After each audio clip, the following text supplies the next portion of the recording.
Hello everyone, কেমন আছো তোমরা সবাই? আমি খুবই ভালো আছি। আর একটু চাপে আছি বলতে পারো, কারণ পিকুর এক্সাম এখনও শেষ হয়নি। সাপ্লিমেন্টারি এক্সাম সবে শেষ হলো, এবার রিটেন এক্সাম স্টার্ট। তো যার জন্য একটু ব্যস্ত আছি।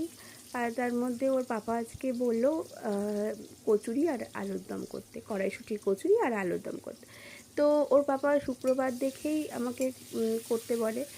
আর তোমরা যারা আমার পুরনো দর্শক তারা জানো যে আমি নতুন নতুন কোনো কিছু আইটেম রান্না করলে শুক্রবারের সন্ধ্যেবেলাটাকেই বেছে নিই, কারণ পরের দিন শনিবার থাকে আর আমার অত চাপ থাকে না, ওর পাপার অফিসও থাকে না, পিকুর স্কুলও থাকে না।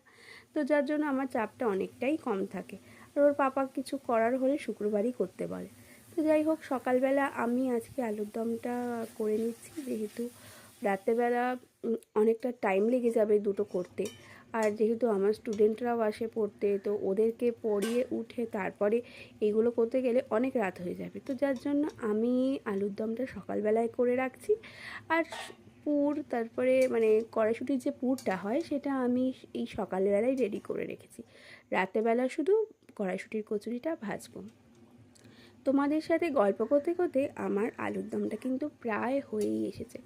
নামানোর আগে আমি একটুখানি কাসৌরি মেথি দিয়েছিলাম, তো যার জন্য সেন্টটা দারুণ এসেছিলো। তো হয়ে গেছে আমার আলুর দম রান্না করা। এবার শুধু কড়াইশুঁটির কচুরিটা ভেজে নেব, তাহলেই হয়ে যাবে। রাত্রেবেলা আমি আর মা মিলে দুজনে মিলে কড়াইশুঁটির কচুরিটা ভেজে নিয়েছি, তাড়াতাড়িও হয়ে গেছে, আমাদের ডিনারটাও রেডি হয়ে গেছে। তো চলো এবারে আমরা খেয়ে নিই। ভিডিওটা কেমন লাগলো জানিও, ভালো লাগলে লাইক শেয়ার কমেন্ট করে পাশে থেকো। দেখা হবে আর একটা নতুন কোনো ভিডিওতে। ততক্ষণের জন্য টাটা।